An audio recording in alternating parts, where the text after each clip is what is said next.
Hey up guys, I want to show you this relationship between the major and the minor key. And this kind of shows you how we derive the major key from the minor. Let's do this in our good old buddy for music theory for pretty much everything else, the key of C major. We've got C, D, E, F, G, A, B, C. But what I'm going to do is I'm just going to carry this stream of notes on. And I want you to understand that these here, essentially, we've got 7 letters, C, D, E, F, G, A, B. Then we start again, C, D, E, F, G, A, B. And I could carry on like that. But the thing is that we have 7 ingredients, and the way that this works is we have the root note for this scale. So we're starting with the scale, and we use those notes from the scale to create chords, to create triads, to create all the expensive sounding chords that we all know and love in the songs that we adore. So this is the root note, this is the second note, the third, the fourth, fifth, sixth, and seventh. Now if I go on here, then this is going to become the octave of that one. So we could put that in there, and really everything else is just a repeat.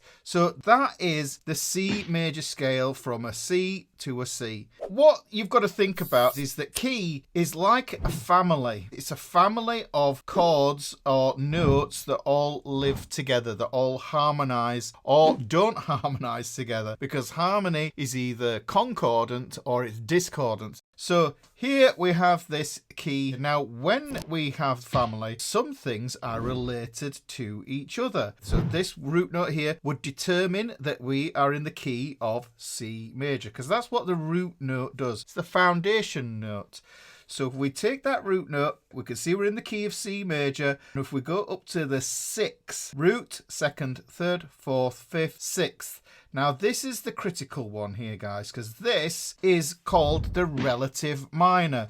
So we can always think about that as the 6th note up in your major scale is the relative minor. And what you can also do is if you use the octave and you count back 3, so you go 1, 2, 3, that will also tell you what the relative minor is. Now, what do I mean by relative minor? This becomes the root note for the minor. So just like we use the C as a root note for the major, this is the major here. Bit cramped at the top there, guys, but it will make sense as I move all the way through here. There's the root, 2nd, 3rd, 4th, 5th, 6th, 7th, and then we get back to the octave on the A again here. So we go up 7 again. However, what's happened is the arrangement between these notes, these steps and half steps, has changed. And this is why you need to know the difference between your major and your minor in their half steps. Now, some people call it step, step, half step, step, step, step, half step. So you could do it that way. Or the way I'm going to show you is if I do C major like this, then this bracket that I use here denotes going up a whole step. So that would be a whole step. It would also be known as a tone. This is going to be a whole step or a tone. However, between E and F, that is a half step or a semitone. F to G, we get a tone. G to A, we get a tone. A to B, we get a tone or a step. Between B and C, we get a half step. So you can see this arrangement here is really critical that you understand that, because this is the foundation for creating all the keys. That's explained in something called tetrachords. If you're interested in that, you can see there's a video on that up there. That's the origin for the cycle of fifths. But you need to understand all this stuff here. So like we did before, we decided that was going to be the key of C, and then 6th note up. This 6th note here, this is going to be the root note now for our minor. But you'll notice the arrangement now is different. We get a step and then a half step, which means we have to adjust these number values as well.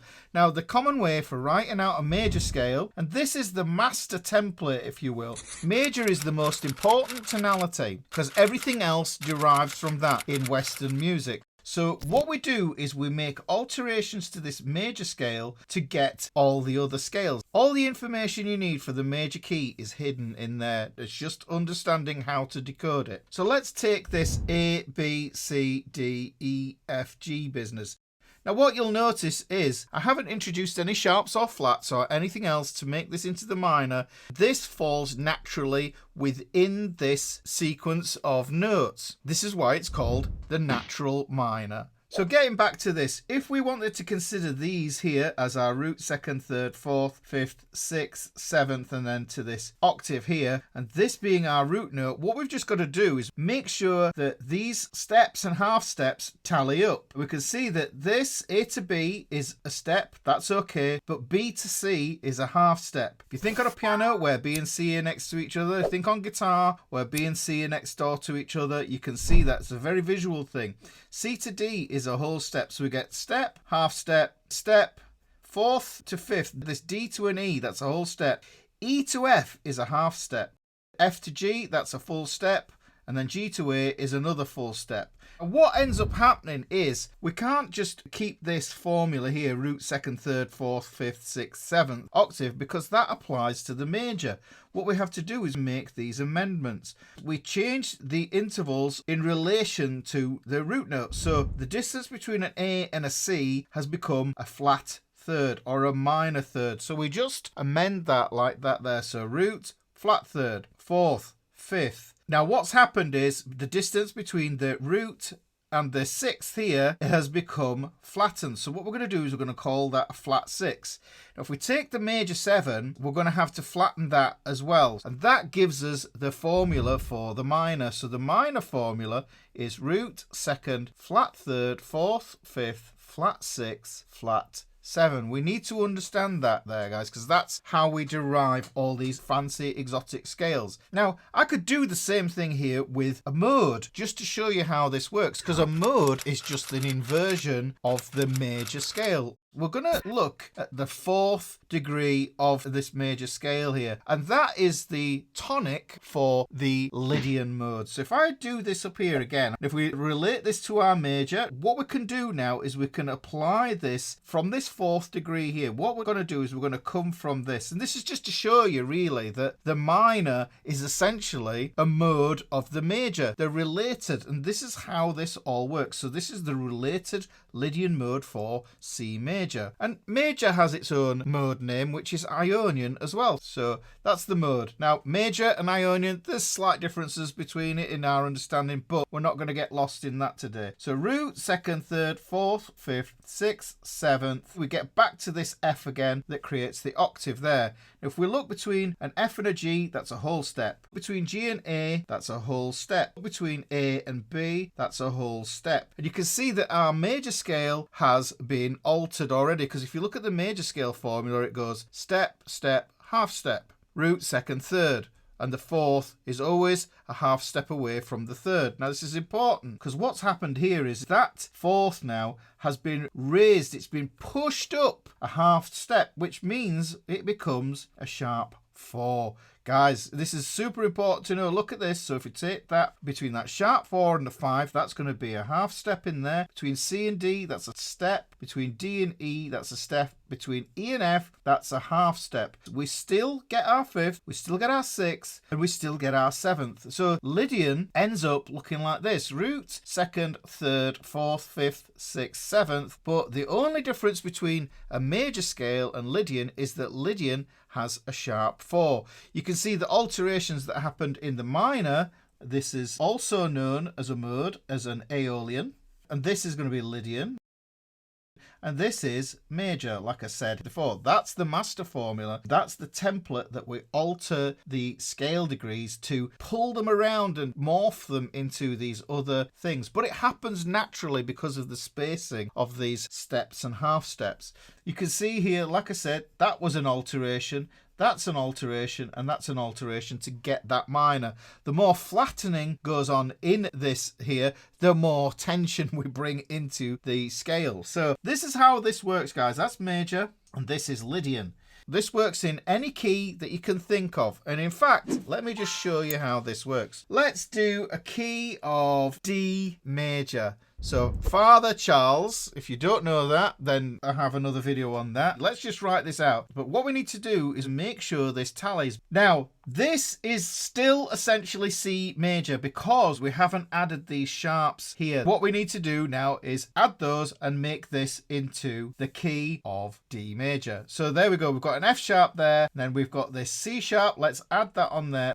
And then what will happen is you'll notice that that's a step, step, half step, step, step, step, half step. So we've maintained our major structure there, guys. That's what's going on. And remember what I said, to find the minor, all we do is go to 6 here, or drop down from the octave to find the 6, go down a minor third. That's an easier, smaller interval to find there. But if we go from the B there now, this is going to be the root, second, third, fourth, fifth, sixth, seventh, root again. And what we need to do is, if we just look at the distance between that root and that third, you can see that it's a step and a half step, which is a flat third. This is B minor.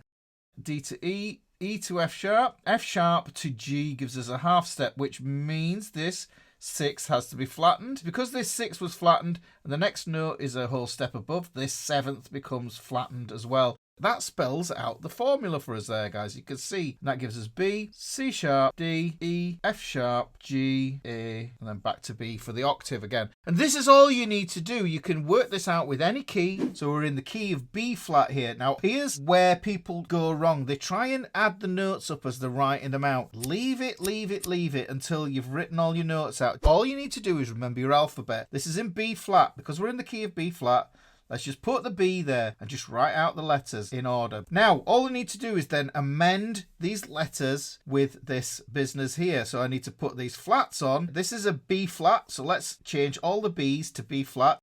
Okay, this is an E flat. Let's change all the E's to E flats. And that gives you the correct notes for your B flat major there. You don't need to try and work this out, counting up from one scale degree to the next. You don't need to do that. Okay. And then if we take this here, then I know that this is going to give me the key of G minor. Now I just go root, and that's going to give me my major spelling underneath here. But this step and half step business doesn't tally with that yet. So let's tally it up. You can see we get a step and a half step, flat third. And we know flat third to fourth, fourth to fifth, fifth to flat sixth.